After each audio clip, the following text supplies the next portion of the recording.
Assalamualaikum warahmatullahi wabarakatuh. Perkenalkan, saya Tiara Nurliza Putri dengan NIM 220431601251. Pada kesempatan kali ini saya akan memaparkan mengenai metode pembelajaran, yaitu metode pembelajaran to stay to stray.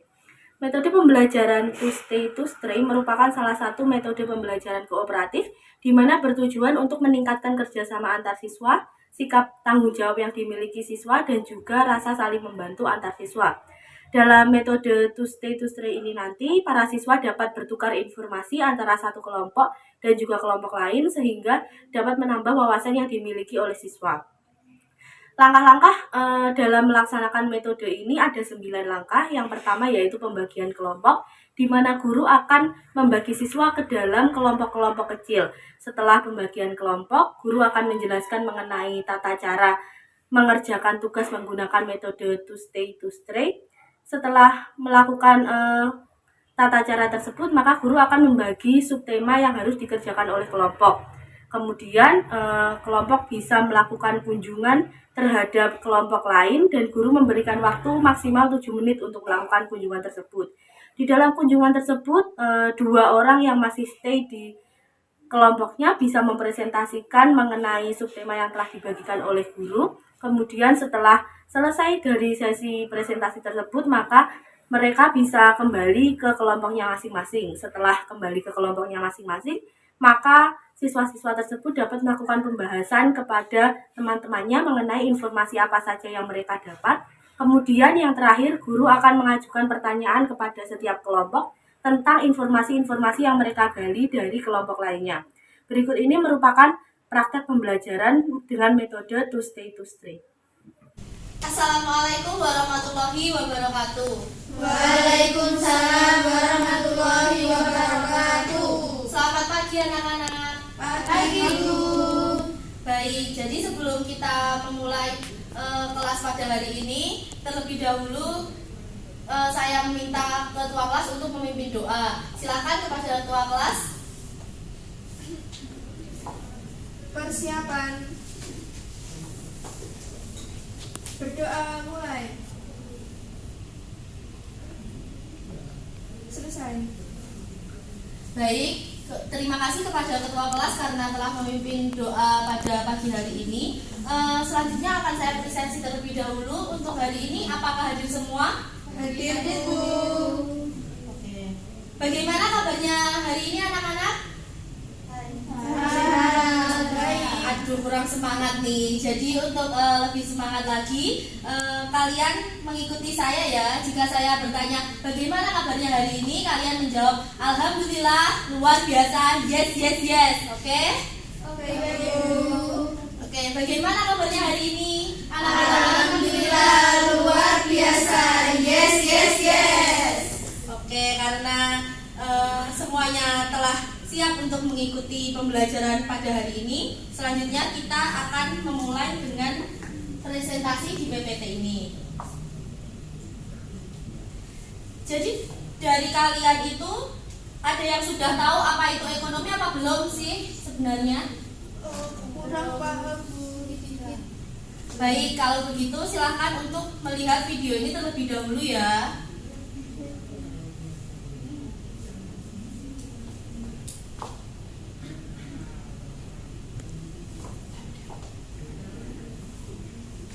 Hai, perkenalkan, ini ayahku. Dia bekerja pada sebuah kantor di ibu kota. Kalau ini ibuku. Ia ibu rumah tangga. Setiap hari, ayah dan ibuku selalu memenuhi kebutuhan harian dalam keluarga. Hasil dari ayah bekerja dapat ibu gunakan untuk berbagai macam kebutuhan, seperti membayar listrik, membeli gas, belanja kebutuhan bulanan, membeli bahan makan, dan lain-lain. Kegiatan yang ayah dan ibu lakukan merupakan cara mengatur kehidupan ekonomi. Jadi, apa sih sebenarnya ekonomi itu? Kata ekonomi berasal dari bahasa Yunani, yaitu oikos dan nomos. Oikos berarti rumah tangga atau keluarga, dan nomos berarti aturan, peraturan, dan hukum. Jadi secara garis besar dapat diartikan sebagai aturan atau manajemen dalam rumah tangga. Kegiatan yang dilakukan ayah dan ibuku bukanlah hasil proses pemikiran ilmiah seperti layaknya suatu cabang ilmu pengetahuan, melainkan hanya seperangkat cara-cara yang dimaksudkan untuk memenuhi kebutuhan praktis. Lalu sebenarnya apa sih yang dimaksud dengan ilmu ekonomi tersebut? Ilmu ekonomi itu cabang ilmu sosial yang menaruh perhatian pada masalah bagaimana memuaskan kebutuhan manusia yang beraneka ragam. Jadi begini, ketika ayahku bekerja dan mendapat gaji, lalu ayahku mengelola gajinya dengan baik sehingga cukup sampai akhir bulan. Nah, berarti ayahku sudah benar menerapkan ilmu ekonominya. Intinya ilmu ekonomi itu usaha dalam membuat suatu alternatif barang atau jasa untuk memuaskan kebutuhan hidup manusia yang tidak terbatas. Pada tahun 1776, perkembangan ekonomi itu dimulai saat setelah terbitnya buku karya Adam Smith. Di buku ini berisi masalah pokok dalam ilmu ekonomi modern, di mana beliau menjelaskan tentang bagaimana meningkatkan kemakmuran suatu negara dan bagaimana kekayaan tersebut didistribusikan. Nah, dari buku tersebutlah Adam Smith dikenal sebagai Bapak Ilmu Ekonomi. Pada tahun 1970, seorang ahli ekonomi asal Amerika Serikat, Paul Anthony Samuelson, dia berpendapat bahwa ilmu ekonomi itu suatu studi tentang bagaimana individu-individu dan masyarakat membuat pilihan. Pilihannya ini ada dua, memakai uang dan tidak memakai uang. Menurut Paul ini, ilmu ekonomi itu mempelajari bagaimana sumber-sumber daya yang terbatas tetap bisa digunakan untuk menghasilkan berbagai jenis barang dan jasa. Barang dan jasa inilah yang dapat memenuhi konsumsi sekarang dan di masa datang untuk berbagai individu dan golongan masyarakat. Itu tadi beberapa pendapat dari para ahli tentang apa itu ilmu ekonomi. Sekarang kamu paham kan apa itu ilmu ekonomi? Semoga bermanfaat ya. Sampai jumpa. Oke, dari video tersebut kira-kira ada yang tahu tidak hari ini kita akan mempelajari materi apa? Ayo yang tahu bisa angkat tangan. Kegiatan ekonomi, Bu. Oh iya, betul ya. Ada lagi yang ingin menjawab selain kegiatan ekonomi? Ya, Uzil. Membahas tentang ilmu ekonomi, Bu. Oh iya, betul sekali. Jadi hari ini kita akan menjelaskan mengenai konsep dasar ilmu ekonomi. Secara singkat saya akan menjelaskan mengenai pengertian dari konsep dasar ilmu ekonomi. Menurut video yang telah kita lihat barusan, jadi kita dapat mengambil kesimpulan bahwasanya ilmu ekonomi merupakan suatu bentuk cabang ilmu sosial yang memusatkan perhatian kepada masyarakat dengan bagaimana mereka memenuhi kebutuhannya sehari-hari. Jadi kita sebagai masyarakat awam seharusnya harus bisa mengelola uang kita, apalagi kita sudah belajar ekonomi, seharusnya kita mengerti mengenai apa yang harus paling dibutuhkan dan kemudian yang tidak dibutuhkan. Jadi apakah kalian siap untuk menjadi pribadi yang lebih baik lagi, teman-teman? Siap, Bu. Oke, selanjutnya Ibu akan menampilkan slide presentasi terkait tujuan pembelajaran kita pada hari ini. Apakah ada yang ingin membantu Ibu untuk membacakannya? Saya, Bu. Oke, bisa, silakan ya Kak. Ya, jadi tujuan pembelajarannya yaitu siswa dapat menjelaskan pengertian ilmu ekonomi melalui contoh relevansi dan yang diuraikan siswa dapat mendeskripsikan konsep ilmu ekonomi. Melalui contoh dan video yang diberikan, siswa dapat mengidentifikasi pembagian ilmu ekonomi. Yang terakhir, melalui contoh yang dipaparkan, siswa dapat memahami pengertian, prinsip, dan motif ekonomi. Oke, terima kasih ya Kak. Sama-sama, Bu. Jadi pada hari ini kita akan mempelajari tentang konsep dasar ilmu ekonomi. Untuk pertama-tama, Ibu akan membagi kalian ke dalam beberapa kelompok, dan untuk mempelajari konsep ini kita akan menggunakan metode pembelajaran to stay ya. Ya, Bu. Oke, terkait terkait dengan metode yang akan kita pelajari pada hari ini. Jadi Ibu di sini sudah menyiapkan beberapa undian. Kalian bisa mengambil undian ini dan nanti silakan dibuka mendapatkan warna apa ya. Iya Bu. Iya Bu. Ih, nggak sabar deh.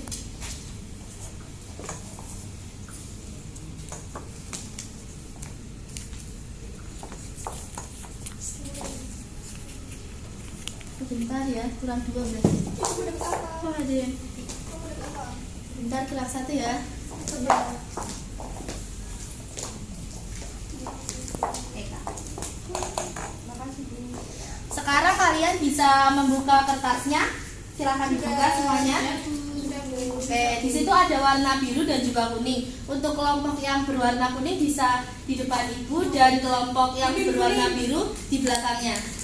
Silakan teman-teman bisa pindah Biru. Kuning. ke tempatnya. Bukan. Kuning benar di depan sini. Untuk biru di belakang. ya. Setelah ini Ibu minta bangkunya agak serong, jadi kita akan berdiskusi. Siap Bu. Boleh dong. Cuman deh bagian apa jenenge ini?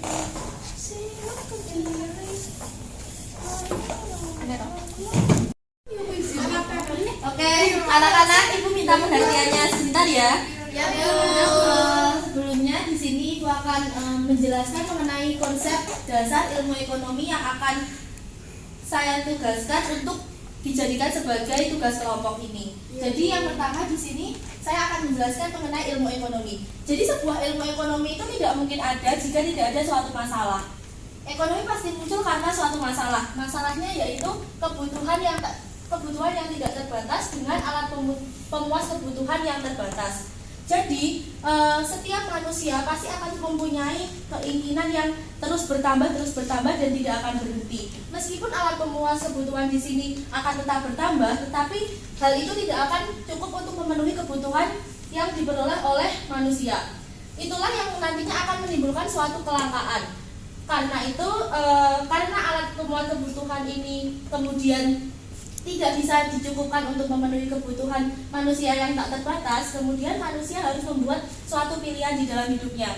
Jika di sini kita telah membicarakan tentang suatu pilihan, berarti di dalam hidup kita harus mengerti tentang skala prioritas. Skala prioritas di sini seperti ada kebutuhan yang harus kita dahulukan, kebutuhan yang kemudian menunjang kebutuhan yang kita dahulukan tersebut, dan kemudian kebutuhan yang sebenarnya kurang kita perlukan. Dari skala prioritas kemudian kita akan berbicara tentang biaya peluang. Tetapi karena di sini kita hanya mempelajari tentang konsep dasar ilmu ekonomi, jadi biaya peluang di sini kita tidak membahasnya sama sekali. Suatu ilmu ekonomi pasti akan muncul karena suatu masalah. Karena hal tersebut maka akan menimbulkan suatu kelangkaan. Kelangkaan ini bermula dengan adanya kebutuhan manusia yang beragam. Kebutuhan manusia yang beragam ini pada dasarnya terbagi menjadi 4 hal. Yang pertama adalah menurut intensitas. Menurut intensitasnya, kebutuhan manusia itu terbagi menjadi 3. Kebutuhan primer, sekunder, dan juga tersier. Kebutuhan primer itu ada yang tahu nggak sih teman-teman, kebutuhan primer itu kebutuhan apa? Ya, pokok. Betul. Jadi di sini Ibu singkat kebutuhan primer itu sebagai SPP. Bukan SPP yang harus dibayar di sekolah loh ya. Ini SPP yang dimaksud di sini adalah sandang, pangan, papan. Jadi suatu kebutuhan yang dasar yang harus setiap manusia itu memenuhinya. Kemudian yang kedua ada intensitas kebutuhan sekunder. Ada yang tahu kebutuhan sekunder? Saya Bu. Ya, usul lagi. Kebutuhan Silakan. pelengkap dari primer. Betul. Jadi setelah kita memenuhi kebutuhan primer, selanjutnya kita memenuhi kebutuhan sekunder. Kebutuhan sekunder ini berupa perabotan ataupun TV. Selanjutnya ada kebutuhan tersier. Kebutuhan tersier merupakan kebutuhan yang bisa kita penuhi jika kebutuhan primer dan juga sekunder telah terpenuhi sepenuhnya. Kebutuhan tersier ini biasanya kebutuhan akan barang prestis atau biasa kita sebut sebagai barang mewah. Selanjutnya ada kebutuhan mengenai sifat. Berdasarkan sifatnya, kebutuhan itu dibagi menjadi 2, kebutuhan jasmani dan rohani. Kebutuhan jasmani merupakan kebutuhan yang ada di dalam diri kita secara fisik, yaitu badaniah seperti makan, minum, dan lain sebagainya. Sedangkan kebutuhan rohani merupakan suatu kebutuhan mengenai jiwa. Seperti saat kita kebanyakan tugas, itu kalian stres atau tidak? Stres Ya ampun, kasihan sekali ya. Oleh karena itu kita harus selalu merefresh jiwa kita dengan mungkin berekreasi jika kita sedang suntuk-suntuknya ataupun healing ya, seperti yang dikatakan oleh Uzil. Untuk yang ketiga, ada kebutuhan berdasarkan waktu pemenuhannya. Kebutuhan berdasarkan waktu pemenuhannya itu ada dua, kebutuhan sekarang dan kebutuhan yang akan datang. Kebutuhan sekarang adalah kebutuhan seperti pada saat ini umpamanya kita sakit, jadi kita harus datang ke rumah sakit dan membeli obat. Sedangkan kebutuhan yang akan datang merupakan kebutuhan yang kita siapkan untuk masa yang akan datang. Jadi kebutuhan yang akan datang ini cenderung kita dengan menabung uang di bank ataupun menabung secara pribadi. Selanjutnya yang keempat ada kebutuhan berdasarkan subjek. Kebutuhan berdasarkan subjek ini ada kebutuhan individu dan juga kebutuhan kelompok. Kebutuhan individu itu adalah kebutuhan yang kita rasakan pada diri kita sendiri, seperti makanan dan juga pakaian. Sedangkan kebutuhan kelompok di sini itu sangat berbeda dengan barang publik, teman-teman. Jadi kelompok di sini yang dimaksudkan adalah sekelompok orang yang kebutuhan itu akan digunakan oleh bersama-sama, seperti jalan raya dan juga tempat ibadah. Selanjutnya ada kebutuhan berdasarkan sumbernya, ada kebutuhan sosial dan juga kebutuhan psikologis. Berdasarkan sumbernya, kebutuhan sosial merupakan kebutuhan kita akan barang-barang tertentu. Misalnya, kalau teman kalian punya tas baru, itu kalian kan pasti ada ya, namanya juga cewek, ini kan cewek semua. Jadi pasti ada ya kayak aku pengen tas itu, bener gak sih? Iya, sepil dong. Oleh karena itu kita akan memenuhi kebutuhan tersebut jika kita menginginkannya. Contohnya seperti tas, emas ini contohnya seperti tetangga. Biasanya kan kalau saling bertetanggaan itu ibu-ibu itu kan kalau iya lagi rewang biasanya ngerumpi itu kan pakai barang-barang yang biasanya membuat yang lainnya iri. Selanjutnya ada psikologis, di mana kebutuhan psikologis ini kebutuhan akan psikologis kita. Jadi seperti kasih sayang. Ya. Jadi kita itu kan di dalam hidup pastinya membutuhkan ya untuk kasih sayang dari orang lain, dari orang tua, seperti itu. Dari ayahku. Oh iya, kalau punya ayang. Selanjutnya untuk karena kita mengetahui bahwa kebutuhan manusia itu sangat banyak, maka kita sebagai manusia pasti akan berusaha untuk memenuhi kebutuhan tersebut. Di sini ada alat pemuas kebutuhan yang Ibu bagi menjadi 5. Yang pertama yaitu cara memperolehnya. Alat pemuas kebutuhan sesuai dengan cara memperolehnya itu ada 2, yaitu bebas dan juga ekonomi. Bebas adalah suatu alat pemuas kebutuhan yang kita bisa dapatkan secara bebas, secara gratis, tidak perlu membayar. Jadi seperti air di pegunungan. Kemudian kebutuhan ekonomi yang harus kita peroleh dengan cara membayar, seperti air di dalam kemasan, aqua, air mineral, dan lain sebagainya. Kegunaan dari alat pemuas ini tentunya berbeda-beda. Untuk produksi seperti terigu dan kue, dan untuk konsumsi seperti barang yang sudah jadi yaitu kue dan juga bakso.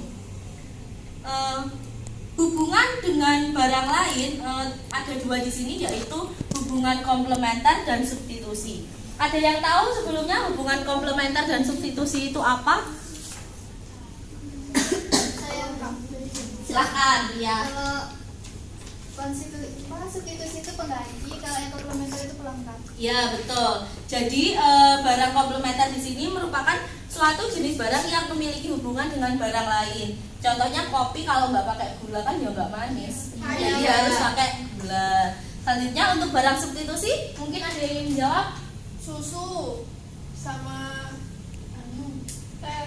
Enggak tahu. Substitusi. Oh iya. Enggak ada. Oh, ada. Ya silakan. Uzil dulu atau Eka dulu? Eka silakan. Ya, misalnya lauk. Oh iya betul, lauk. Ya, Kalau kalau- Uzil? Kalau enggak tempe ya tahu. Oh iya betul. Uzil, silakan. Kalau nggak ada pulpen bisa pakai pensil. Bener. Berarti kelas ini udah paham ya sebenarnya tentang materi ini. Iya, paham banget. Selanjutnya, oleh karena itu karena kalian sudah paham, kita lanjutkan ke pembahasan selanjutnya, yaitu alat pemuas kebutuhan berdasarkan pendapatan. Di sini ada interior dan superior. Kalau ini udah ada yang tahu atau belum? Inferior, maaf, ini harusnya inferior dan superior berdasarkan pendapatan. Ada yang tahu teman-teman? Iya Bu, lupa Bu. Oke, saya jelaskan. Jadi kalau untuk inferior ini merupakan suatu alat pemuas yang permintaan akan turun bila pendapatan naik. Contohnya itu seperti beras. Beras kemudian kalau di orang desa itu ada gaplek. Ya, seperti itu. Kemudian untuk barang superior ini merupakan barang yang harganya akan terus naik atau permintaan akan naik apabila pendapatannya turun. Contohnya seperti emas. Emas kan itu harganya tergantung pendapatan, dan kalau umpamanya APBD-nya itu lagi tinggi, harga emas biasanya juga tinggi. Tapi kalau lagi turun, biasanya emas juga akan tetap tinggi. Kan gitu. Kemudian alat pemuas kebutuhan selanjutnya berdasarkan kedudukannya. Itu ada 3, yaitu dasar, setengah jadi, dan jadi. Contohnya yang dasar itu ada minyak yang mentah yang belum diolah sama sekali. Kemudian yang setengah jadi itu seperti getah karet, itu kan nanti bisa diolah jadi karet, bisa diolah jadi ban dan lain sebagainya. Dan yang jadi itu seperti sepatu dan juga ban. Oke, jadi dari penjelasan Ibu ini ada yang ingin ditanyakan atau tidak? Belum. Karena belum ada yang ingin ditanyakan. Oke, selanjutnya kalian semua bisa melihat ke layar. Di sini ada prosedur pengerjaan mengenai tugas kelompok yang telah saya sampaikan tadi. Jadi yang pertama, siswa akan membentuk kelompok beranggotakan 4 anak, kemudian membahas mengenai tema yang didapat. Yang kedua, siswa membuat suatu peta konsep dan jika sudah selesai bisa ditempelkan ke dinding. Dan untuk step yang terakhir, masing-masing dari kelompok mengirimkan 2 orang sebagai tamu untuk datang ke kelompok lain dan menggali informasi tentang temanya. Kemudian dari kelompok lain juga demikian. Baik, untuk pengerjaan tugas kelompok dari masing-masing perwakilan kelompok, 1 anak bisa maju ke depan.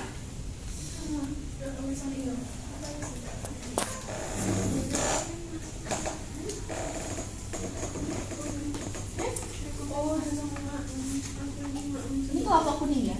Iya. Ini yang kelompok kuning. Pitanya. Saya siapin.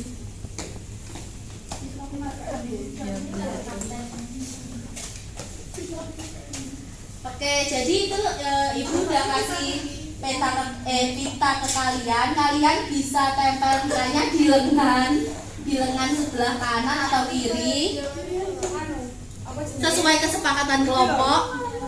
Delegasi bencana alam. Kita apa sembarang? Sampai dipasang ya, guys.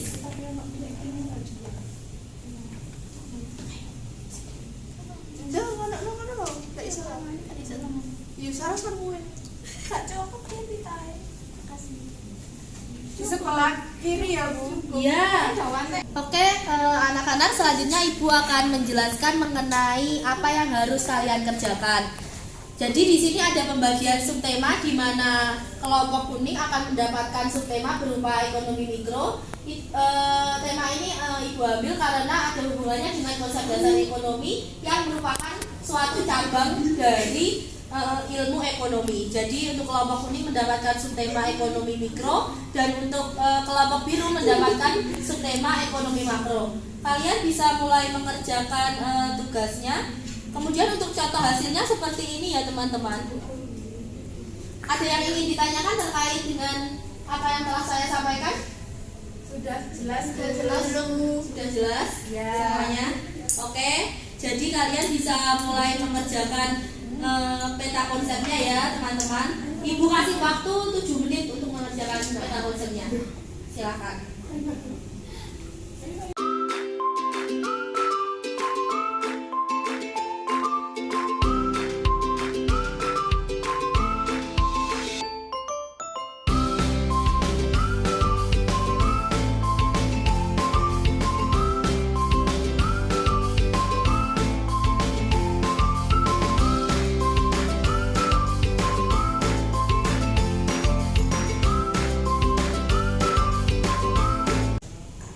jadi apakah kalian sudah selesai? Ibu rasa waktunya sudah habis. Sudah, Bu. Oke, karena semuanya sudah selesai, selanjutnya Ibu akan meminta dari masing-masing kelompok untuk mempresentasikan hasil dari peta konsepnya. Jadi nanti konsepnya begini, ini kan setiap kelompok ada 4 orang anak, yang 2 nanti tinggal di kelompoknya dan kemudian menempel peta konsepnya di dinding dan tinggal di situ. Untuk 2 kelompok yang lainnya datang ke kelompok lain untuk melakukan kunjungan dan menggali informasi tentang materi yang disampaikan oleh kelompok lain. Jadi kalau ada yang tidak dipahami ataupun hal yang kalian pikirkan tentang ekonomi mikro maupun makro bisa ditanyakan langsung ke kelompok yang sedang melakukan presentasi. Apakah bisa dipahami? Bu tanya, Ya. gimana kalau kita lihat kalau misalnya kelompok lain itu udah berkunjung? Oh, oke. Jadi untuk menandai bahwa kelompok lain telah berkunjung ke kelompok kalian itu caranya mudah sekali. Kelompok lain bisa tanda tangan di peta konsep yang telah kelompok kalian buat. Seperti itu. Baik, Bu. Ada lagi yang ingin ditanyakan? Sudah, Bu. Baik, jika tidak ada yang ingin ditanyakan, silahkan untuk melaksanakan tugasnya. Nanti saya nilai waktu presentasi dari masing-masing kelompok. Oke, jadi bisa mulai ditempel di dinding masing-masing ya untuk ekonomi mikro di sebelah sini dan di sebelah situ untuk ekonomi makro. Selanjutnya untuk perwakilan masing-masing kelompok bisa berkunjung ke kelompok lainnya dan kelompok lainnya bisa mulai untuk presentasi tentang subtemanya. Sambil ibu nilai ya.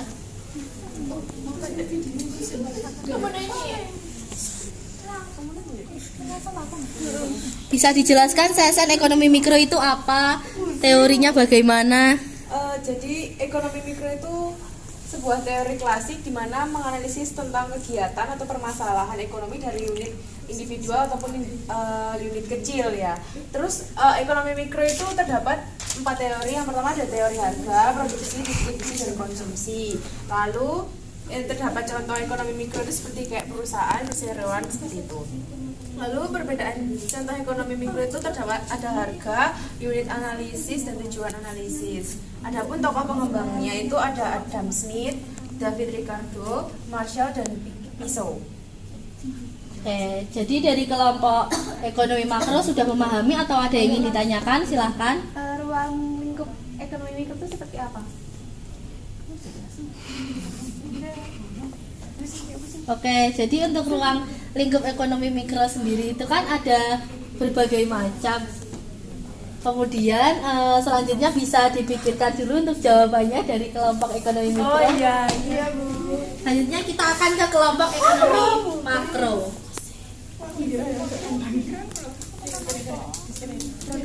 Dari kelompok ekonomi makro bisa memulai presentasinya. Baik, Bu. Jadi ekonomi makro itu pengertiannya tingkah laku atau interaksi yang dilakukan oleh negara untuk mengatur kegiatan ekonomi. Adapun tujuannya yaitu ada beberapa tujuan ekonomi makro, diantaranya seperti menciptakan lapangan kerja, membuat kondisi ekonomi stabil. Yang ketiga yaitu ada ruang lingkup. Yang keempat kebijakan dalam ekonomi makro. Kebijakan dalam ekonomi makro terdapat 2 kebijakan, yaitu kebijakan fiskal dan kebijakan moneter. Kemudian permasalahan ekonomi di Indonesia, yaitu ada inflasi, pengangguran, dan lainnya. Yang keenam ada perbedaan, yaitu ada perbedaan harga, unit analisis, dan tujuan analisis. Dan yang terakhir ada tokoh yang membahas mengenai ekonomi makro, yaitu John Maynard Keynes. Atau yang biasa sering kita dengar dengan sebutan Keynes. Dari kelompok mikro ada yang ingin ditanyakan kepada kelompok makro? Ada. Iya, silahkan. Apa perbedaan kebijakan fiskal dan moneter? Silahkan dijawab oleh kelompok makro. Apakah sudah memiliki jawabannya? Kita sambil menunggu kelompok ekonomi makro mencari jawabannya, kita kembali lagi ke kelompok ekonomi mikro. Apakah sudah menemukan jawabannya? Sudah, Bu. Baik, silahkan dipresentasikan. Jadi ruang lingkup dari ekonomi mikro itu terdapat konsumsi, lalu produksi, dan rumah tangga. Konsumen, produsen, dan rumah tangga. Sudah. Sudah bisa diterima? Bisa. Selanjutnya kita akan datang lagi ke kelompok ekonomi makro. Bagaimana kelompok ekonomi makro? Sudah menemukan? Ya. Silakan. Jadi kebijakan fiskal yaitu kebijakan yang mengatur peredaran uang. Sedangkan kebijakan moneter yaitu kebijakan yang mengatur penerimaan dan anggaran belanja pemerintah. Baik, terima kasih. Supaya stabil. Terima kasih untuk kelompok mikro. Bagaimana bisa diterima? Sudah. Baik, karena semua kelompok baik mikro dan makro telah melakukan presentasi, selanjutnya bisa kembali ke tempatnya masing-masing ya. Ya, Bu. Baik, karena sesi presentasi dan juga saling bertukar informasi antara kelompok mikro dan makro telah selesai, sekarang Ibu ingin mendengar kesimpulan dari kelompok ekonomi mikro tentang ekonomi mikro itu apa. Selanjutnya dari kelompok ekonomi makro tentang ekonomi makro itu secara garis besar apa. Bisa disampaikan terlebih dahulu kelompok ekonomi mikro, silahkan.